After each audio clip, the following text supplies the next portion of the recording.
Hello, this is Storm Warden coming at you today with another video. And today we're going to talk about our AOI, area of interest, and I'm going to give you my latest thoughts regarding that.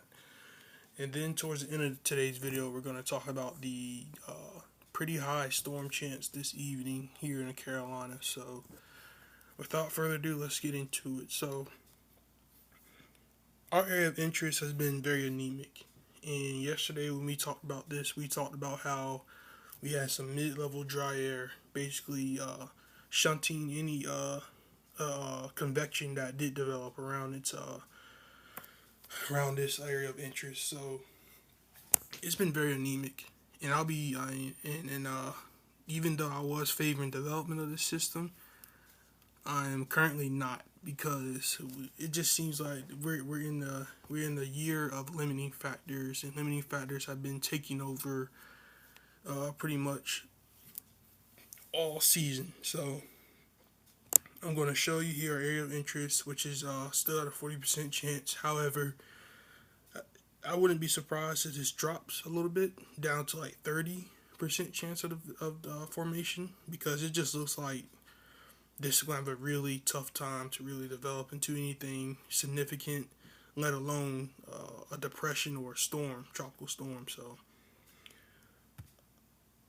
I started by showing you IR satellite, and we have a lot of mid-level dry air going right towards this storm. Tons of mid-level dry air, pretty much shunting any of its ability to form convection. I mean, this looks pretty pathetic based off satellite presentation. So, and again, there's just been tons and tons of dry air out here in the Atlantic, which has pretty much shunted its ability to form convection. Therefore, we have a very anemic looking system. So I'm going to get into it by showing you model guidance. Models are not excited at all with this system like they were before. They actually dropped off very significantly from showing this prior runs or showing a hurricane in the Gulf of Mexico. Not anymore. So we're going to jump down to the GFS model, and then we're going to look at some other models. I'll give my latest thoughts. I don't want to keep you here alone today. It's pretty. I don't want to say simple forecast, but pretty. I think we, as meteorologists, we kind of saw this coming. But anyway, let's get into the GFS model. Here we are going forward, and look, you really don't have any development of this system. The GFS tries to develop it, but dry air, fast trade winds, which when I say fast trade winds, over here in the Caribbean, we call this the Caribbean graveyard.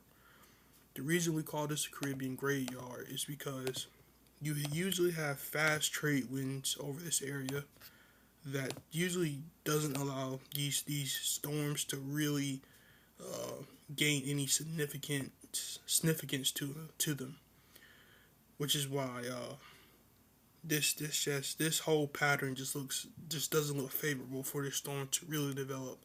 Now, granted, the caveat could be that one, the storm system gets over here towards the western Caribbean, towards the Yucatan Peninsula, then it starts to develop. But by this point, I think it'll be so far west that areas of Mexico would be more at play than, say, areas of the Gulf of Mexico or East Coast. So this is the brand new 12Z run. It only goes out to 108 hours so far. But based off what I'm already seeing, this probably isn't going to develop this run either. And we've been seeing this trend over the last several runs of the GFS, pretty much weakening this system's ability to really gain any significance. So I don't think this will be a storm to really watch. Again, we can keep our eye on it, but the general pattern doesn't really favor this for significant development. You got the Caribbean graveyard, you got drier out here in the Atlantic. Overall, this system just continues to look very anemic, and just like I showed you this earlier, very anemic system.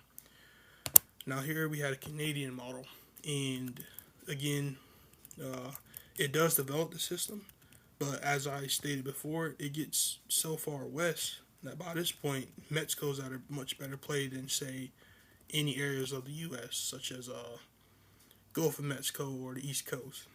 So it's possible that this storm still develops, but will it be a threat to us? Probably not, unless we have significant organization trends over the next few days. I don't see how this storm really gets significant with so much dry air and then having to go through the Caribbean graveyard right along this area right in here. So a lot of hurdles for this storm to come through, and it just seems like this year we've seen these hurdles pretty much tamper development in the Atlantic hurricane basin, as well as even down here in homegrown season. Which homegrown season just means you typically have storms that form down here in the Caribbean, and they come out like this. So that's what we call homegrown activity out here in hurricane season. Here's the icon model that just came out a little bit ago, and it too doesn't show any development of our system. Now, it does show our 20% area, which is highlighted right here by the National Hurricane Center. It's been pretty consistent on having that area form a little low pressure, probably forming into a tropical depression, but it generally moves it pretty south towards Mexico. So at Mexico, you have a few systems to watch out for, but overall, the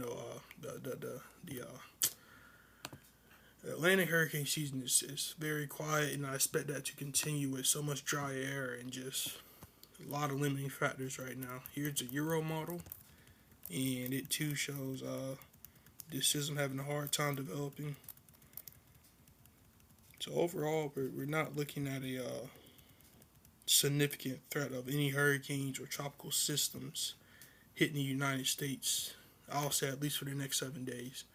And the one system that we were watching, it is since weakened. So some good news if you're along the Gulf of Mexico or the East Coast, as I don't expect this system to really develop significantly. And by the time it does start developing, it's possible that this system doesn't develop until it gets into the Pacific, which would be crazy. So here's the EPS ensemble members, and again, they're not very excited. You got a couple members, but most of these members are very, very far south, and they're headed towards Mexico. Here we have the GFS ensembles, and again, very anemic. These have weakened 7 runs in a row now. You got a couple members that want to come into the Gulf of Mexico, but I don't see that happening with the look we have right now. I don't foresee this becoming anything significant. Now, I can't say anything's impossible, but it's highly unlikely that we actually get a significant system out of this with so much mid-level dry air and then the Caribbean graveyard, right to its west. This is just all gonna cause a lot of hurdles for this system, which has been unable to sustain deep convection to form a low-level center. So, therefore, this system looks pretty weak, like most of our systems have this year. Now, again, I was saying about the mid-level dryer, and here's the problem. You're still having tons of dryer out here in the Atlantic, which is pretty much putting a tamper or shunting our ability to form convection along these areas of interest. And this will continue. There's no real model guides that takes away this dry air. So dry air is the biggest inhibitor this season. Dry air is just, that's the topic. So that's our look for this area of interest. I know that wasn't very detailed, but there's just not much to talk about with this system. I mean, it's pretty simple, honestly. You just have tons of dry air, and that's just been the name of the game this season. Dry air has inhibited most systems this season, and looking into mid-September, guys, it just looks very, very quiet in the hurricane and the hurricane season. So if you're along the Gulf Coast, East Coast, this is good news. Probably not good news for the forecast that we're calling for hyper hurricane activity, but it is good news for those residents who live along the East Coast and Gulf Coast. So you're seeing any outrageous model runs online, I can assure you that the chance of a significant hurricane getting into the Gulf of Mexico is highly unlikely at this point in the game. It's not impossible, but it's like a 1% chance of that happening at this point in the game. So there's an update on that. Um, Here is, and I want to show you, if you live in the Carolinas, I want to show you this. I want to show you this threat of storms today. And here's our HRRR model run. And this goes out about 48 hours. And I just want to keep you weather aware of this today. We are in a marginal risk, level 1 threat of severe weather today for damaging winds, large hail, not large hail, small hail. And we have some linear clusters moving in today. So that'll be something to watch out for. And now, it looks like based on this run, HRRR storms could get here around 8 p.m.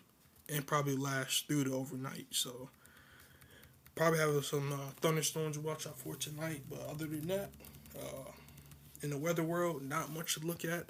As after this moves through today, expect some cooler weather here in the Carolinas. Fall light weather coming in there. So that'll all be something to watch out for in the short term pattern. But overall, though, in the Hurricane Basin, Atlantic Basin, Gulf of Mexico, it looks very quiet.